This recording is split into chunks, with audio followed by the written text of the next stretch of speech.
Well, it's October. So you know what that means? No, not Halloween. No, not my annual court hearing to see whether I can finally send Ewan back to his mother's, but gearing up for Christmas. And Christmas means games, and games means my wallet's gonna look emptier than Theresa May's morals. That's some fresh satire. However, today we're gonna be looking back rather than forward and celebrating an unusually brilliant summer lineup. For while everyone usually talks about a gaming drought, we've actually been wetter than your mother's knickers. When I rock up, seriously, you could drown a cat in them. There's my one per list. So with this in mind, I'm Jules of WhatCulture.com, and these are 8 awesome summer 2018 video games you probably missed.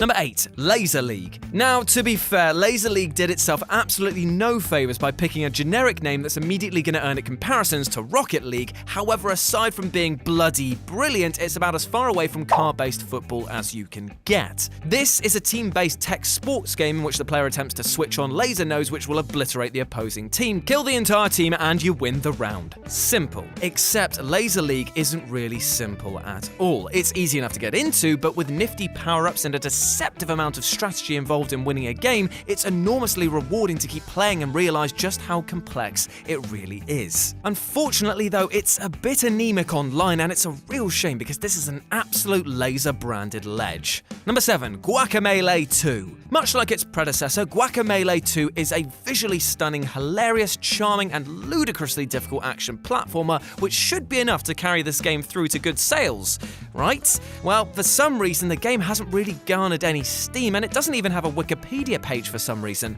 although this might have changed since recording. It's a shame because it's equally as fun as the original, but with even more moments of breath-holding, needle-threading platforming that you and up to 3 other mates can enjoy. It's a game that I would argue is a must-play for this year, and one that could use mucha lucha love. Number 6, 2 Point Hospital. Now this is when a game takes the words spiritual sequel and actually delivers on its promise. 2 Point Hospital is in effect an updated version of Theme Hospital, one of the most cutesy and bizarre of all the theme games. And much like the original, it's charming, addictive, and will tick all the blocky Excel spreadsheets that uber sim nerds are looking for. Now, considering how sim games often lose their luster after a few hours, 2 Point Hospital impressively sustains itself by constantly one-upping the gameplay with increasingly outlandish twists on the core experience. Whether you love the original or you're totally new to the series, this is a title that deserves your support. Number 5, Firewall Zero Hour. PSVR owners haven't exactly had a ton of AAA content to savour in 2018, or,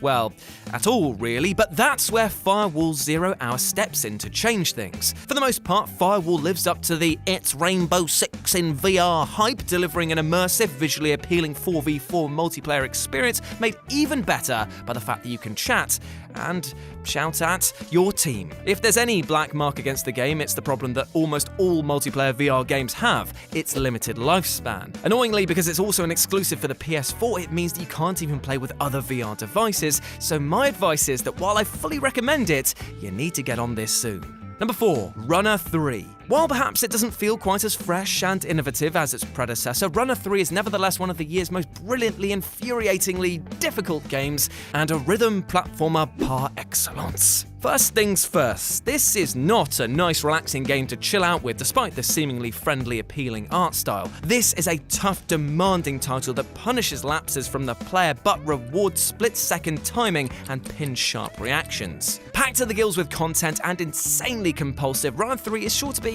a kind of Marmite game. You'll either hate it after 5 minutes or be hooked on it for days, but one well worth sampling either way. Number 3, Yakuza Kiwami 2. Ooh, releasing Yakuza Kiwami 2 just a week after the Shenmue HD collection probably wasn't the smartest idea, was it? And yes, that is how I say Shenmue! Shenmue! While the rate of Yakuza game releases in the West threatens to strike fans with Yakuza fatigue in the near future, that hasn't come about quite just as yet. Kiwami 2, a remake of 2006's Yakuza 2, reinvents the PS2 action classic in the series' Konami's new flashy dragon engine first used in Yakuza 6 earlier this year. Everything you know and love about the franchise is here. The blunt, addictive combat, the self-consciously melodramatic main story, the insane side missions, and of course, the badass characters. You might balk at the time investment required, but it will bludgeon you to death with a bicycle made of love if you let it. Number 2, just shapes and beats. So, what's this all about then? Well, surprisingly, it's just beats and shapes. See, I flipped it round, but therein lies the brilliance. The player controls a small coloured shape, and the aim of the game is simple: avoid getting hit by anything else that appears on screen, set to chiptune music,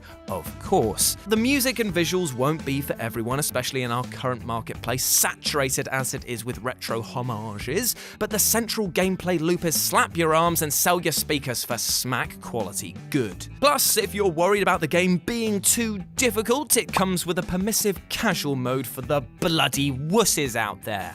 And number 1, Wreckfest. Wreckfest, not just the name given to my love life, but an absolute monster of a game. After spending 4 years in early access, you'd be forgiven for thinking that this would be an absolute stinker, but it actually proves to be the exception to the rule. With clear inspiration from the brilliant Destruction Derby games, which bafflingly hasn't received a contemporary reboot yet, Wreckfest places an enormous amount of importance on vehicular damage, with shunts and bumps resulting in impressively detailed wreckage. Watching things fall apart in a manner similar to my parents' marriage is utterly beautiful, and while the modes on offer are a bit basic, its commitment to carnage is something I fully commend. Hopefully this sleeper title will get woke when it drops on consoles in November. Am I cool enough to use the word woke? I think I am. I think I am. I'm probably not.